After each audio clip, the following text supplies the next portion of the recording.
Hello guys, welcome back to my channel एनिमिटी। मैं जानता हूँ वीडियो काफी लेट हो गई, लेकिन मैं क्या करता, मैं पहले ही बता चुका था मेरे एग्जाम्स चल रहे हैं। एंड अगर मैं एग्जाम्स में फेल हो जाता तो मेरे घर वाले मेरे को एनिमे पे वीडियो बनाना तो छोड़ो, मेरे को एनिमे ही नहीं देखने देते। सो इसीलिए थोड़ी सी वीडियो लेट हो गई। लेकिन हाँ, अब मेरे एग्जाम्स खत्म हो चुके हैं एंड अब वीडियोस आएंगी धड़ाधड़। मतलब पक्का तो नहीं है, लेकिन हाँ, मैं पूरी कोशिश करूंगा कि अब मैं लेट वीडियोस ना अपलोड करूँ। सो गाइज, जैसा कि हम लोगों ने अब तक देखा कि कैसे आस्था, जो कि बिना मैजिक के पैदा हुआ था, उसका सपना होता है विज़र्ड किंग बनने का, जो कि पूरी दुनिया का सबसे स्ट्रॉन्गेस्ट मैजिशियन होता है। सब उसका मजाक उड़ाते हैं और उससे कहते हैं नहीं, तुम कभी भी विज़र्ड किंग नहीं बन सकते क्योंकि तुम्हारे पास मैजिक ही नहीं है। लेकिन आस्था कभी भी गिव अप नहीं करता और बहुत ज्यादा मेहनत और ट्रेनिंग करता है। एंड एक दिन फाइनली उसकी मेहनत रंग लाती है जब उसको मिल जाती है उसकी 5 लीफ ग्रिमवॉर, जो कि एक मैजिकल बुक होती है जिसके अंदर एक डीमन होता है। एंड आस्था के अंदर भी एक मैजिकल पावर आ जाती है जो कि होती है सामने वाले के मैजिक को खत्म कर देना। फिर आस्था और उसका भाई यूनो दोनों एक मैजिक नाइट स्क्वाड ज्वाइन कर लेते हैं, जिसमें आस्था ज्वाइन करता है ब्लैक बुल्स और यूनो ज्वाइन करता है गोल्डन डॉन। फिर हम देखते हैं आस्था, नोएल और लक ब्लैक बुल्स की तरफ से और यूनो, क्लॉस और मिमोसा गोल्डन डॉन की तरफ से एक साथ एक मिशन पे एक डंजन को एक्सप्लोर करने जाते हैं, जहाँ पे कुछ डायमंड किंगडम्स के भी मैजिशियंस आ जाते हैं। लक सबको अकेले हरा देता है, लेकिन आखिरी में लोटस इसको धोखे से पकड़ लेता है एंड इसको जान से मारने वाला होता है। एंड इधर मिमोसा को मार्स बहुत ज्यादा इंजर्ड कर देता है और क्लॉस और यूनो इससे मिलकर साथ में लड़ रहे होते हैं। एंड आस्था और नोएल भी ट्रेजर की तरफ भाग रहे होते हैं। यूनो, कभी तो मेरी बात माना करो यार, मैं तुम्हारा सीनियर हूँ, जाओ यहाँ से मिमोसा को लेके और बैकअप लेके आओ। हम इस ट्रेजर को डायमंड किंगडम के हाथों नहीं लगने दे सकते। नहीं, मैं पहले ही बोल चुका हूँ कि मैं आपको यहाँ पे अकेला छोड़ के नहीं जाऊंगा। हम लोग साथ में मिलकर इससे लड़ेंगे एंड इसको हराएंगे। एंड तभी मार्स इन दोनों पर दोबारा से अटैक कर देता है। इधर हम देखते हैं लोटस ने लक को बुरी तरह से पकड़ लिया होता है और लक को सांस लेने में भी दिक्कत हो रही होती है। तभी हम लक का बचपन देखते हैं। लक भी एक मिडिल क्लास फैमिली में पैदा हुआ था एंड सारे लोग उसको पागल बोलते थे क्योंकि वो हमेशा हंसता रहता था, जिसपे उसकी मम्मी एक दिन उसको बहुत ज्यादा मारती है। आखिर क्यों एक पागल मेरे घर पे पैदा हुआ? तुम हमेशा हंसते क्यों रहते हो? तुम्हारी दिक्कत क्या है?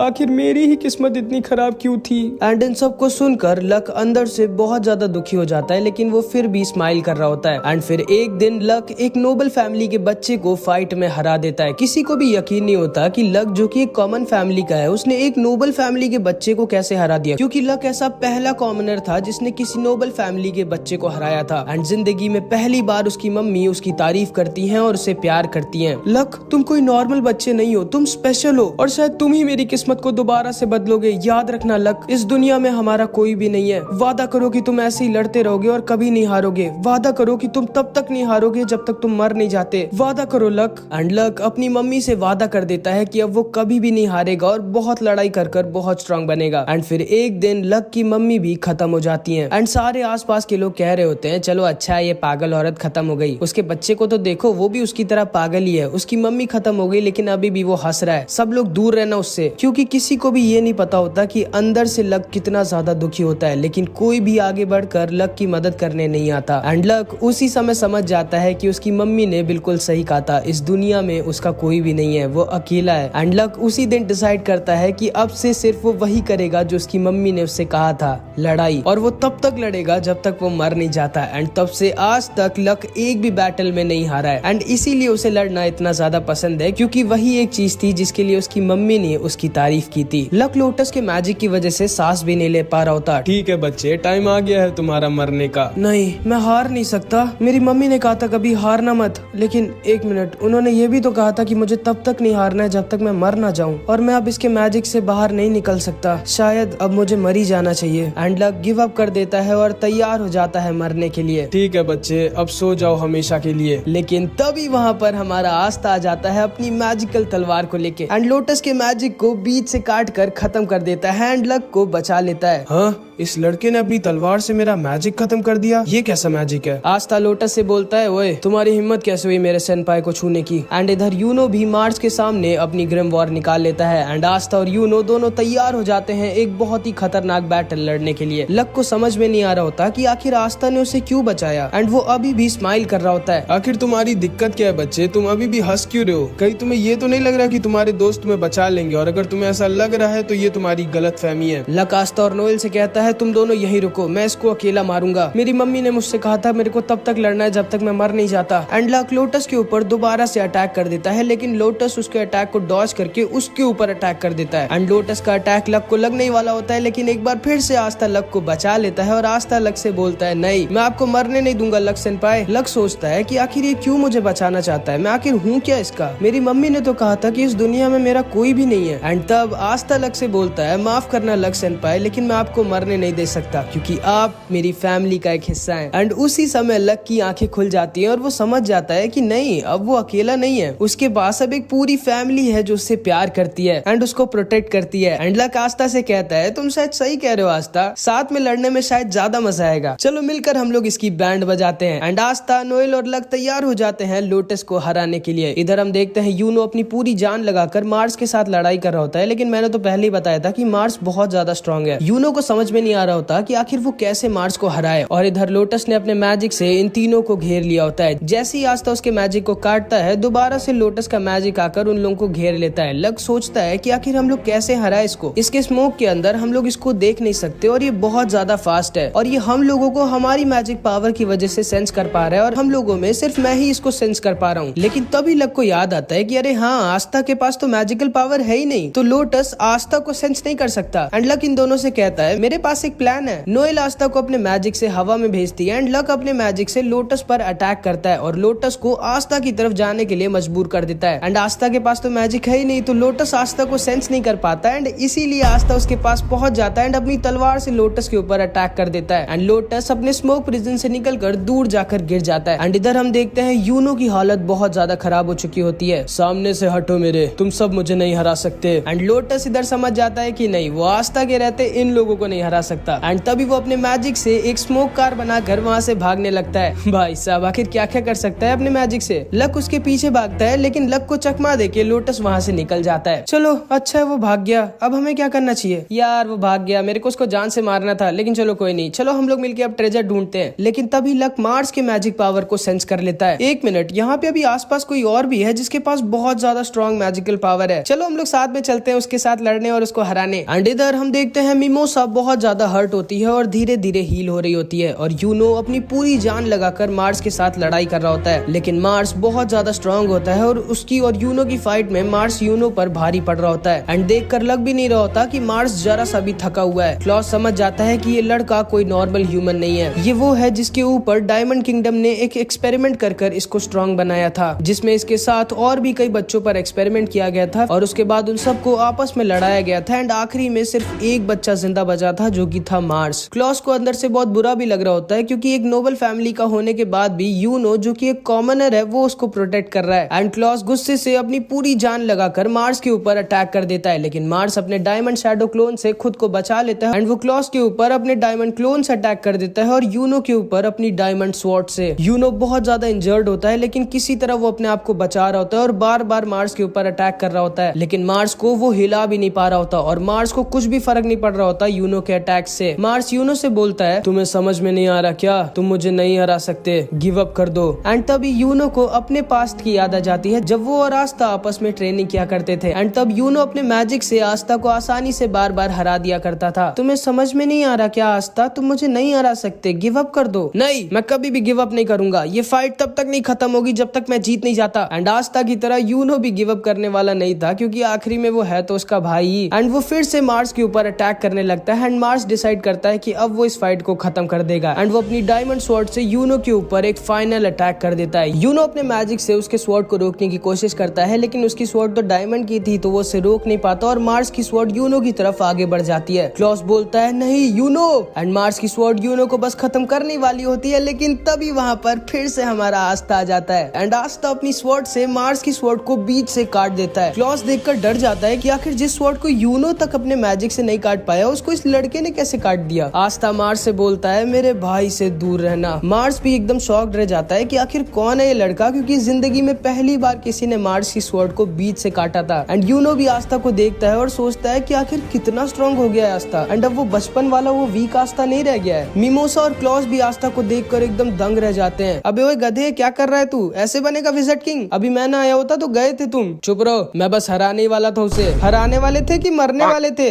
देख लेना, इसको तो मैं ही हराऊंगा। तो ठीक है चलो फिर आओ देख लेते हैं कि हम दोनों में से पहले इसको कौन हराता है। क्लॉस सोच रहा होता है कि आखिर ये कैसे हो सकता है, एक ब्लैक बुल्स का मेंबर, वो भी जिसके पास मैजिक नहीं है, वो सोच भी कैसे सकता है कि वो मार्स जैसे स्ट्रॉन्ग मैजिशियन को हरा सकता है। आखिर कौन है ये लड़का। एंड तभी मार्स का एक शैडो क्लोन क्लॉस के ऊपर अटैक करने वाला होता है, लेकिन तभी लक उससे आकर बचा लेता है और उसके क्लोन को एक ही बार में हरा देता है। हाँ, ये तो लक है जो आज तक तक एक भी बैटल नहीं हारा। यही है क्या वो तीसरा ब्लैक बुल्स का मेंबर जो आस्था और नोएल को अकेला छोड़कर भाग गया था? नहीं, ये भाग नहीं सकता। मुझे शायद कुछ गलत फहमी हुई थी, लेकिन ये क्या हो रहा है? ये कैसे हो रहा है? ब्लैक बुल्स जैसी बेकार स्क्वाड गोल्डन डॉन की मदद कैसे कर सकती है? एंड इधर नोएल भी मिमोसा से आके कहती है, तुम ठीक तो हो ना? हाँ, मैं भी शायद तुम सही कह रही थी, मैं वीक हूँ। हाँ, तुम वीक हो, लेकिन चिंता मत करो, मेरे रहते अब तुम्हें कोई यहाँ छू भी नहीं सकता। एंड इधर हम देखते हैं आस्था अकेले मार्स से भिड़ जाता है। एंड मार्स होता तो बहुत स्ट्रॉन्ग है, लेकिन आस्था के एंटी मैजिक के सामने वो थोड़ा सा कमजोर पड़ने लगता है। मार्स फिर से अपने ढेर सारे क्लोन्स बना देता है, लेकिन यूनो और लक उसके सारे क्लोन्स को संभाल लेते हैं। मार्स आस्था के ऊपर फिर से अपनी स्वॉर्ड से अटैक करता है, लेकिन आस्था की स्वॉर्ड के सामने उसकी स्वॉर्ड थोड़ी न टिकेगी। एंड आस्था उसकी स्वॉर्ड को बीच से काट कर हवा में उड़ता है एंड मार्स के ऊपर अपनी स्वॉर्ड से अटैक कर देता है एंड उसको दूर फेंक देता है। एंड जिंदगी में पहली बार मार्स हार रहा होता है एंड मार्स जाकर बगल के पानी के अंदर गिर जाता है। सारे लोग आस्था की पावर को देखकर एकदम शॉक्ड रह जाते हैं, खास कर की क्लॉस। आखिर ये लड़का जो कि एक कॉमनर है वो इतना स्ट्रॉन्ग कैसे है? ये क्या हो रहा है? क्या हुआ क्लॉस? अब तुम्हें पता चला आस्था कोई ऐसा वैसा लड़का नहीं है। आस्था के पास जो स्वॉर्ड है वो एंटी मैजिक स्वॉर्ड है, जिससे वो सामने वाले के मैजिक को खत्म कर सकता है। क्या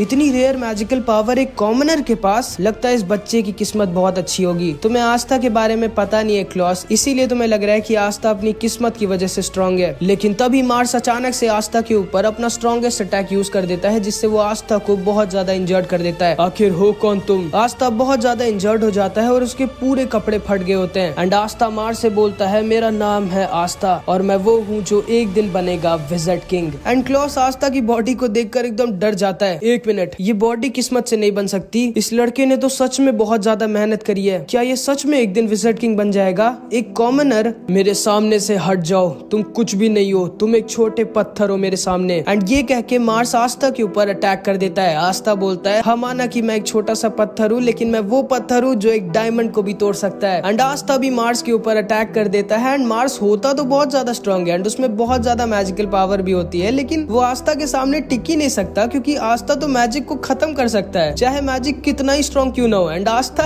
एक अटैक में मार्स की डायमंड बॉडी को तोड़ देता है एंड मार्स दूर जाकर गिर जाता है और वहीं पर बेहोश हो जाता है। एंड आस्था को लगता है कि वो उस फाइट को जीत गया है। उसके बाद क्लॉस अपने मैजिक से मार्स को बंदी बना लेता है। तुम्हें सच में लगता है ना कि तुम्हारा मैजिक इसको पकड़ कर रख पाएगा? और नहीं तो क्या? मेरी मैजिकल पावर पे शक मत करो लड़के, मैं एक नोबल फैमिली का हूँ और इसको देखो, ये इतना ज्यादा इंजर्ड है। तुम्हें लगता है कि ये मेरा मैजिक प्रिजन तोड़ पाएगा? और मेरे पास इसकी ग्रिमवॉर भी है, तो ये नहीं निकल सकता मेरे मैजिक से। ठीक है, समझ गया। आस्था, हाँ जल्दी से उन कपड़ों का कुछ करो। एक मिनट, कपड़े तो मेरे फटे हैं, तुम क्यों शर्मा रही हो? चुप रहो और अपने कपड़े ठीक करवाओ जल्दी। ठीक है, तो गोल्डन डॉन अपने मिशन में सक्सेसफुल हुई और हम ब्लैक बुल से जीत गए, क्योंकि हम पहले ट्रेजर के पास पहुंचे थे। पागल हो गया तुम? मैं ना होता तो अभी तुम लोग ट्रेजर के पास नहीं, भगवान के पास पहुंच जाते। चुप रहो लड़के, तमीज से बात करो मेरे से। मेरा नाम है क्लॉस और मैं गोल्डन डॉन का ये हम जीत गए, ब्लैक बुल्स जीत गई। मेरी बात बीच में मत काटो, ब्लैक बुल्स जीत गई। मैंने कहा मेरी बात बीच में मत काटो, ब्लैक बुल्स जीत गई। गोल्डन डॉन जीती है, ब्लैक बुल्स जीती है, नहीं golden dawn, black bulls. And इसी बात पे इन दोनों की फिर से लड़ाई हो जाती है। तभी लक सबसे बोलता है, ये गेट तो बहुत ही ज्यादा स्ट्रॉन्ग मैजिकल पावर का बना हुआ है, आस्था तुम ही इसको बीच से काट सकते हो। जिसपे क्लॉस बोलता है, जैसे ये लड़का अकेले इतने स्ट्रॉन्ग मैजिकल गेट को तोड़ पाएगा। एंड आस्था एक सेकंड में अपनी स्वॉर्ड से उस मैजिकल गेट को बीच से काट देता है एंड क्लॉस का एकदम मुंह बन जाता है। एंड फिर ये सारे लोग अंदर घुस जाते हैं और अंदर होता है बहुत सारा खजाना। एंड आस्था इतना सारा सोना देखकर पागल हो जाता है। ये सारे लोग भी ट्रेजर को देखने लगते हैं। ये क्या जादू का? ओए लड़के, इस ट्रेजर को मत छुओ। क्यों, ये तुम्हारा है क्या? नहीं, ये क्लोवर किंगडम के लोगों का है। हाँ, तो मैं भी तो क्लोवर किंगडम का ही हूँ। ढक्कन किसको बोला तुमने? एंड तभी यूनो को एक मैजिकल स्क्रॉल दिखती है एंड यूनो जैसे ही उसको अपने हाथ में खोलता है, उस स्क्रॉल में जो भी लिखा था वो गायब हो जाता है और यूनो की ग्रिमवॉर बहुत ज्यादा तेज रोशनी में जलने लगती है। क्लॉस सोच रहा होता है कि आखिर ये दोनों भाई जो कि एक नोबल फैमिली के भी नहीं है, फिर आखिर ये दोनों इतने स्ट्रॉन्ग कैसे हैं? एक के पास 4 लीफ ग्रिमवॉर है और दूसरे के पास इतनी रेयर एंटी मैजिक की पावर है। एंड इसके बाद हम देखते हैं नेरो आस्था को जबरदस्ती एक दीवार के पास लेके जाती है। क्या करूं मैं इस दीवार का? एंड नेरो आस्था को मारने लगती है, क्योंकि आस्था समझ नहीं रहा होता कि नेरो से क्या कहना चाह रही थी। लेकिन तभी अचानक से दोबारा से मार्स की ग्रिमवॉर जलने लगती है। लक जोर से चिल्लाता है, दरवाजे से दूर हटो तुम लोग। लेकिन बहुत ज्यादा लेट हो चुकी थी। मार्स गेट को तोड़कर अंदर आ जाता है और नोएल के ऊपर अटैक कर देता है और नोएल बहुत ज्यादा इंजर्ड हो जाती है। आस्था नोएल की हालत को देखकर पागल हो जाता है और अपनी ग्रिमवॉर से अपनी तलवार निकालकर मार्स की तरफ भागता है। मार्स की ग्रिमवॉर भी दोबारा से उड़कर उसके पास चली जाती है और मार्स अपने डायमंड मैजिक से इन सब को पकड़ लेता है। आखिर कैसे?